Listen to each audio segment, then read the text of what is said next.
மக்கள் அல்லாஹ்வுடைய அருள் பெரும் கிருபையை கொண்டு சுபவுடைய தொழுகையை தொழுது முடித்து அமர்ந்திருக்கிறோம்.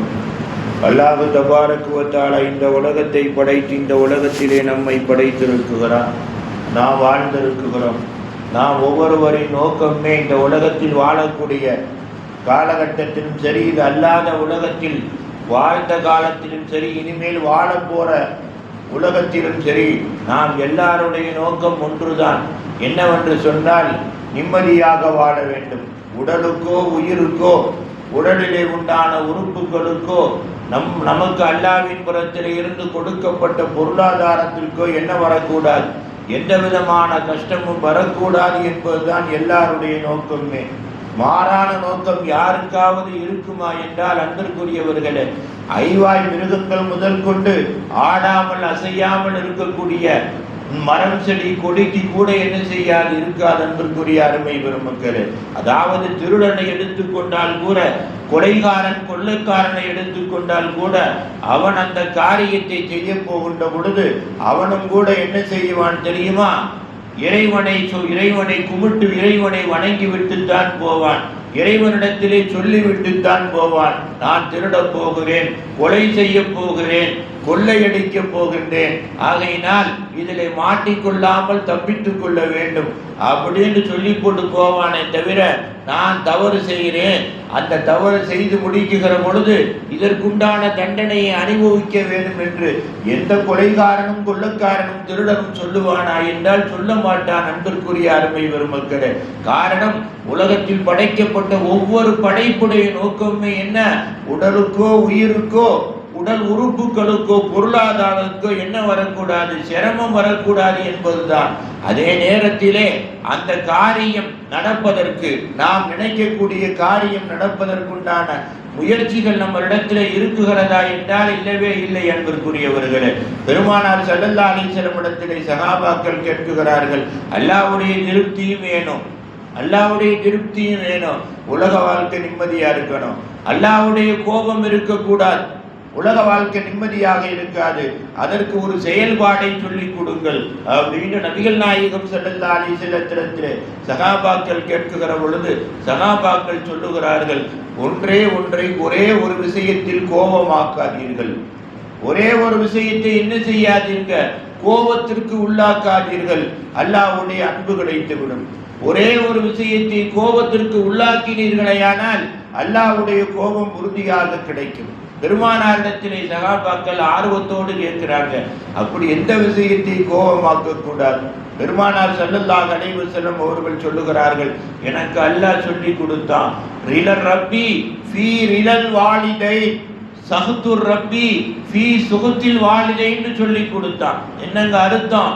அதாவது, நான் கோபப்படாமல் அடியார்கள் மீது இருக்க வேணுமையானால், அடியார்களுக்கு எல்லா விடயத்திலும் நிம்மதி வேணுமையானால் அவர்கள் என்ன செய்யட்டும், அவர்களை பெற்றெடுத்த தாய் தகப்பர்களை என்ன செய்யட்டும், சந்தோஷப்படுத்தட்டும். அந்த தாய் தகப்பன் சந்தோஷப்படுவார்களேயானால் நான் அந்த அடியானை சந்தோஷப்படுவேன். அடுத்து அல்லாஹ் சொல்லி கொடுத்தான், சுகுத்துர் ரப்பி ஃபீ சுகுத்தில் வாலிதை, அதாவது யார் தாய் தகப்பனுடைய சாபத்திற்கு, கோபத்திற்கு ஆளாக்கப்படுகிறார்களோ, அவர்கள் கோபத்திற்கு ஆளாக்கப்பட்டார்களே ஆனால் என்னுடைய கோபத்தை தேடி பிடிக்க வேண்டிய தேவையில்லை, அவர் மீது உடனே இறங்கிவிடும். ஆக நான் எங்கே இருக்குகிறேன்? தகுத்த அக்குதாமி உம்மகாத்திக்கும் அல்லாஹ் சொல்றான், உங்களுடைய தாய் தகப்பனுடைய காலடியிலே நான் இருக்குகிறேன். என்னை தேட வேண்டுமென்றால் நீங்கள் என்ன செய்யுங்கள், உங்களுடைய தாய் தகப்பனை தேடுங்கள். அவர்களை தேடினால் என்ன செய்து விடலாம், என்னை தேடி விடலாம் அப்படின்ற நபிகள் நாயகம் ஸல்லல்லாஹு அலைஹி வஸல்லம் அவர்கள் சஹாபாக்களுக்கு சொல்லுகிறார்கள். அன்பிற்குரியவர்களே, ஆகையினால் தாய் தகப்பர்கள் நம்மளை விட்டு சென்று விட்டார்களே ஆனால் என்ன செய்யணும்?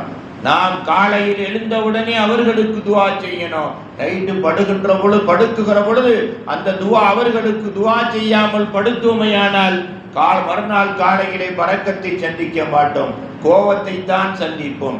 காலையில் எழுந்தவுடனே அவர்களுக்கு துவா செய்ய வேண்டும்.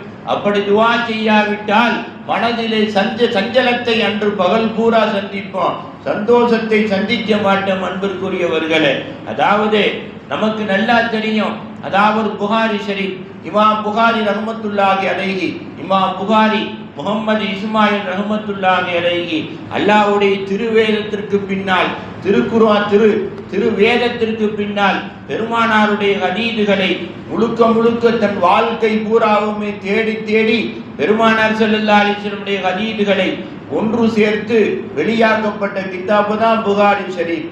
அதற்கு நிகரான ஹதீஸ் கிதாபு இல்லவே இல்லை. அந்த புகாரி இமாம் முகமது இஸ்மாயிலுடைய தாயார் அல்லாஹ்விடத்தில் நெடுநாளாக துஆ செஞ்சுக்கிட்டே இருக்காங்க. யா அல்லாஹ், எனக்கு ஒரு பிள்ளை வேண்டும், எனக்கு ஒரு பிள்ளை வேண்டும், அந்த பிள்ளையின் மூலமாக உலகமே ஒளி பெற வேண்டும். யார் துஆ செய்வார்? எனக்கு ஒரு வாரிசு வேணும் அல்லாஹ், அந்த வாரிசின் மூலமாக நான் மாத்திரம் சந்தோஷப்படக்கூடாது, உலகமே என்ன செய்யணும், ஒளி பெற வேண்டும் அப்படின்னு அந்த அம்மையார் துவா செஞ்சுக்கிட்டே இருக்காங்க. ஒரு வழியில கர்ப்பமாகிறாங்க. கர்ப்பமாகி ஒரு குழந்தையை பெற்றெடுக்குகிறார்கள். எப்படியாப்பட்ட குழந்தை? ஆண் குழந்தையை பெற்றெடுக்குகிறார்கள். அன்பிற்குரியவர்களே, ஆண் குழந்தையை பெற்றெடுத்தால் அந்த குழந்தையின் மூலமாக நானும் சந்தோஷப்பட்டு உலகமே சந்தோஷப்பட வேண்டும் என்ற அந்த அம்மாளுடைய துவாவுக்கு மாற்றமாக அந்த குழந்தை, ஆண் குழந்தை எப்படி பிறக்குகிறது தெரியுமா? 2 கண்ணுமே இல்லாத குருட்டு குழந்தையாக பிறக்குகிறது. 2 கண்ணும் தெரியாத குழந்தையாக பிறக்குகிறது. அன்பிற்குரிய அருமை பெருமக்களே, அந்த குழந்தையை பார்த்தவுடனே ஒரு விதத்தில் குழந்தை இல்லாமல் இருந்த நமக்கு குழந்தை என்ற ஆனந்தம், ஒரு விதத்தில் நாம் பார்த்த உலகத்தை நம் பிள்ளை பார்க்கவில்லை என்ற ஆதங்கம், அந்த ஆதங்கத்திலே என்ன செய்கின்றார்கள் தெரியுமா? அல்லாஹ்விடத்திலே ஒவ்வொரு நாளும் கண்ணீர் வடிக்கிறார்கள். இந்த நேரத்தில் 5 நேரத்து தொழுகையில் அல்ல, ஒவ்வொரு நாளும் தஹஜ்ஜுத் தொழுது விட்டு அல்லாஹ்விடத்திலே கண்ணீர் வடிக்கிறார்கள். உலகம் பிரகாசம் அடைய வேண்டும், நான் பிரகாசம் அடைய வேண்டும் என்றல்லவா சொன்னேன், எனக்கு கண்ணில்லா குழந்தையை கொடுத்து விட்டாயே, இதை மாற்ற யாராலும் முடியாது உன்னை தவிர அப்படின்னு ஒவ்வொரு நாளும் என்ன செய்கின்றார்கள்? அல்லாஹ்விடத்திலே கண்ணீர் வடிப்பது மாத்திரமல்லாமல் நாளொரு மேனியுமாக பொழுதொரு வண்ணமுமாக அந்த குழந்தையை வளர்த்து வந்து சிறு வயதிலேயே என்ன செய்கின்றார்கள்? தான் தொழக்கூடிய தஹஜ்ஜுத் தொழுகையை அந்த குழந்தைக்கும் வழங்கி கொடுக்குகிறார்கள். குழந்தை என்ன செய்யும்? தாய் எழுந்திருத்து மகனை எழுப்பி கண் தெரியாத மகனுக்கு ஒளி செய்து விட்டு தான் எப்படி தொழுகின்றார்களோ அதுபோல தொழக்கூடிய முறையை சொல்லிக் கொடுத்து தாயோடு மகனும் தொழுது கொண்டே வருகின்றார். அன்பிற்குரியவர்களே, கண்ணீர் நின்றா கண்ணீர் நிற்கிறது. யாருடைய துஆவுக்கும் உடன் பதில் கிடைக்காது. தாயுடைய துஆவுக்கு, தகப்பனுடைய துஆவுக்கு உடன் பதில். யாருடைய துஆவும் எந்த திரை இல்லாமல் ஏற்றுக்கொள்ளப்படாது. தாய் தகப்பனுடைய துஆ எந்த திரை இல்லாமல் ஏற்றுக்கொள்ளப்படும். வாய் திறந்து துஆ செய்ய தேவையில்லை. கல்பால் என்ன செய்தால் போதும், நினைத்தால் போதும். அன்பிற்குரிய அருமை பெருமக்களே, ஒரு நாள் அந்த அம்மையார் தொழுது விட்டு, இஷாவுடைய தொழுகையை தொழுது விட்டு எல்லாத்தையும் ஓடி முடித்து விட்டு நல்லா அயர்ந்து தூங்கி கொண்டிருக்கிறார்கள். தூக்கத்திலே வந்து ஒருவர் எழுப்புகிறார், அம்மா எழுந்திரியுங்கள். கனவு தூக்கத்திலே எழுப்புகிறார், அம்மா எழுந்திரியுங்கள். எழுந்திருத்த உடனேயே, எதற்காக இத்தனை ஆண்டுகளாக கவலைப்பட்டு கொண்டிருக்கிறீர்கள்? நான் உலகத்திற்கு ஒளி பெற ஒரு குழந்தை கேட்டேன் அல்லாஹ்விடத்தில், என் மகன் கண்ணில்லாமல் பிறந்து விட்டார், இதுதான் உங்களுடைய கவலையா அப்படின்னு சொல்லிட்டு அந்த கனவுலே வந்தவர் சொல்லுகிறார், போய் பாருங்கள், உங்கள் மகனுக்கு கண்ணு வந்து விட்டது. போய் எழுந்திருத்து போய் பாருங்கள், உங்களுடைய மகனுக்கு கண்ணு வந்து விட்டது, கண் திறக்கப்பட்டு விட்டது. அப்ப கடவுளையே கேட்கிறாங்க, நீங்கள் யார்? நீங்கள் யார்? நான் அல்லாஹ்விடத்தில் அல்லவா கண்ணை கேட்டுக்கொண்டிருந்தேன், நீங்கள் யார்? அப்ப சொல்றாங்க, நான் தான் அல்லாஹ்வினால் அல்லாஹ்வுக்கு பிரியமானவனாக அனுப்பப்பட்ட, அல்லாஹ்வுக்கு பிரியமானவனாக அனுப்பி உங்களுக்கு சுப செய்தி சொல்லப்பட்ட சாதாரணமான நபி அல்லமா, நான் தான் இப்ராஹிம் அலைஹிஸ்ஸலாம் அவர்கள், நான் தான் ஹலீலுல்லாஹ், அல்லாஹ்வுடைய நண்பன், அல்லாஹ்வுடைய தோழன், அல்லாஹ்வுடைய இறைநேசர். எல்லா நபிமார்களிலேயும் பிறப்பிலிருந்தே இறப்பு வரைக்கும் அல்லாஹ்வுக்காகவே வாழ்ந்தவன் நான். எனக்கு அல்லாஹ் தஆலா வேதம் கொடுக்கப்பட்ட, சுகுப்புகள் கொடுக்கப்பட்டவர்களுக்கெல்லாம் கொடுக்கப்படாத அந்தஸ்தை அல்லாஹ் கொடுத்திருக்கிறான். அதனுடைய மதிப்பை நான் உலகத்தில் வாழக்கூடிய காலத்திலும் அறிந்தேன். நான் உலகத்தை விட்டு உங்களை விட்டு மறைந்த பின்னாலும் அறிந்திருக்கிறேன். போய் பாருங்கள், உங்களுடைய மகன் என்ன செய்து கொண்டிருக்கிறார் என்று போய் பாருங்கள் அப்படின்னு கனவுல சொல்லிட்டு இப்ராஹிம் அலைஹிஸ்ஸலாம் மறைகின்றார். என்ன செய்கின்றார்கள்? மறைகின்றார்கள். திடுக்கிட்டு போய் எழுந்திருக்கிறார்கள். திடுக்கிட்டு போய் எழுந்திருத்து வேகமாக மகனை போய் பார்க்குகிறார்கள். எப்பயுமே எழுப்பக்கூடிய தாய் கண் தெரியாத மகனை போய் பார்க்கிறாங்க. பார்த்தால் தஹஜ்ஜுத் தொழுகைக்கு ஒளி செய்து விட்டிருக்கிறார்.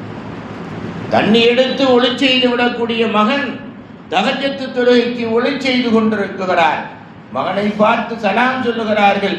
மகன் பதில் சலாம் சொல்லிவிட்டு, அம்மா, அல்லாஹ் எனக்கு கண்ணை கொடுத்து விட்டான்.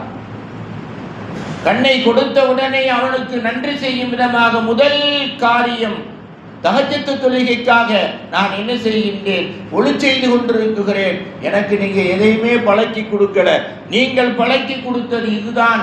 ஆகையினால் நான் ஒளி செய்து கொண்டிருக்கிறேன் அப்படின்னு மகன் தன்னுடைய தாயாரிடத்திலே புகாரி முகமது இஸ்மாயில் ரஹ்மத்துல்லாஹி அலைஹி சொல்றாங்க. அப்பதான் சொல்றாங்க, அருமை மகனே, அல்லாஹ்விடத்திலே நான் கேட்டேன், ஒரு குழந்தை வேண்டும். அந்த குழந்தை எனக்கும் ஒளி தர வேண்டும், உலகத்திற்கும் ஒளி தர வேண்டும். உலக மக்களால் எனக்கும் என் குழந்தைக்கும் கியாமத்து நாள் வரைக்கும் நன்மை வந்து கொண்டே இருக்க வேண்டும் என்று கேட்டேன். ஆகையினால் அல்லாஹ் எந்த கண்ணில்லாமல் படைத்து அந்த கண்ணை என்னுடைய அரும்பாடின் மூலமாக அல்லாஹ் உனக்கு கொடுத்தானோ அந்த கண்ணின் மூலமாக உலகத்திற்கு நீங்கள் என்ன செய்ய வேண்டும்? ஒளி தர வேணும் அப்படின்னு மகனிடத்திலே வசியத்து செய்து மகனை வளர்த்து என்ன செய்தார்கள்? உலகத்தை விட்டு மறைந்தார்கள் அந்த தாய். அன்பிற்குரியவர்களே, மகனுடைய வாழ்க்கை எப்படி ஆக்கி கொண்டார்? தாய்க்கு கொடுத்த வாக்குறுதி, தாய் அல்லாஹ்விடத்திலே கேட்ட துஆவுக்கு தகுந்தவாறியே தன்னுடைய வாழ்க்கையை என்ன செய்து கொண்டார் தெரியுமா? உலகம் அழிகின்ற வரைக்கும் தனக்கும் தான் தாய்க்கும் நன்மை போய் சேர்வதற்குண்டான வழி என்ன வழியோ அந்த வழியான ஹதீஸை ஒன்று சேர்ப்பதிலேயே, பெருமானாருடைய ஹதீஸை ஒன்று சேர்ப்பதிலேயே தன்னுடைய வாழ்க்கையை கடத்தி கடைசியில அவர் மௌத்தாகின்ற பொழுது அவரை போன்று ஹதீதுகளை, உண்மையான ஹதீதுகளை, பெருமானாருடைய சொல் செயலை ஒன்று சேர்த்தவர் யாருமே இல்லைன்னு பேர் வாங்கி ஒன்று சேர்த்து வைத்து விட்டு உலகத்தை விட்டு பிரிந்தார். அவருடைய ஹதீது இன்னைக்கும் உலகத்தின் முதல் ஹதீது கித்தாப். கியாமத்து நாள் வரைக்கும் அந்த கித்தாபுதே முதல் ஹதீது கித்தாப். அப்ப அல்லாஹ் சொல்றான், கமா ததீனு துதானுங்கிறான் முஹம்மது ஸல்லல்லாஹு அலைஹி வஸல்லத்தை பார்த்து, நபியே முஹம்மதே, நீ எப்படி நடக்க வேண்டும் என்று நாடுகிறாயோ, எப்படி நடக்க வேண்டும் என்று நாடுகிறாயோ அதன் பிரகாரம் நடத்தாட்டப்படுவாய். நல்லவராக நடக்க வேண்டும் என்றால் நல்லவராக நடத்தாட்டப்படுவாய். கெட்டவராக நடந்தால் கெட்டவராகத்தான் நடத்தாட்டப்படுவாய். நீயும் உன் மனைவியும் நல்லவர்களாக இருந்தால் பிள்ளைகள் நல்லவர்களாகத்தான் இருப்பார்கள். கெட்டவர்களாக போனாலும் கூட அந்த தாய் தகப்பனுடைய துஆ அவர்களை நல்லவராக ஆக்கும். என்னதே பிள்ளைகள் நல்லவராக இருந்து தாய் தகப்பர் கெட்டவர்களாக இருந்தாலும் அந்த பிள்ளை கெட்டவராகத்தான் மாறி போகும், கெட்டதாகத்தான் வாழும், கெட்டதாகத்தான் களிமா இல்லாமல் தான் இறந்து போகும் அப்படின்னு அல்லாஹ் சொல்லித் தருகிறான். அன்பிற்குரிய அருமை பெருமக்களே, ஆகையினால உலக வாழ்க்கையிலே அல்லாஹ்வுடைய பொருத்தம் தாய் தகப்பனுடைய பொருத்தத்திலே இருக்குகிறது. அல்லாஹ்வுடைய கோபம் தாய் தகப்பனுடைய கோபத்திலே இருக்குகிறது. ஆகையினால் நம் தாய் தகப்பர்களுக்கு நாம் பாவம் செய்திருந்தாலும் தௌபா அவசியம். நம் பிள்ளைகள் நமக்கு பாவம் செய்திருந்தாலும் ஃபத்துவா அவசியம் இல்லை, சாபம் அவசியம் இல்லை. நம் பிள்ளைகளுக்கு நாம் செய்யக்கூடிய துஆ அவசியம். அந்த துஆ நாளைக்கு அந்த பிள்ளைகளை நமக்கு துஆ செய்ய சொல்லும். அன்பிற்குரிய அருமை பெருமக்களே, ஆகையினால் இதுதான் முன்னோர்கள் வாழ்க்கை, நல்லோர்கள் வாழ்க்கை. இந்த வாழ்க்கை வாழ்ந்தவர்கள் எல்லாம் இன்றைக்கும் புகழப்படுகிறார்கள். அதே வாழ்க்கை நம்மளுடைய செயல்பாடிலே வறுமையானால் இந்த நாளல்ல, நம் வாழ்வில் சந்திக்கும் ஒவ்வொரு நாளும் இறை வசந்தம் நம்மளை தேடி வரும் என்பதிலே சந்தேகம் இல்லை. அந்த நல்ல பாக்கியத்தை வல்லநாயன் ரப்பு தஆலா உங்களுக்கும் எனக்கும் இந்நாளல்ல எந்நாளும் தந்து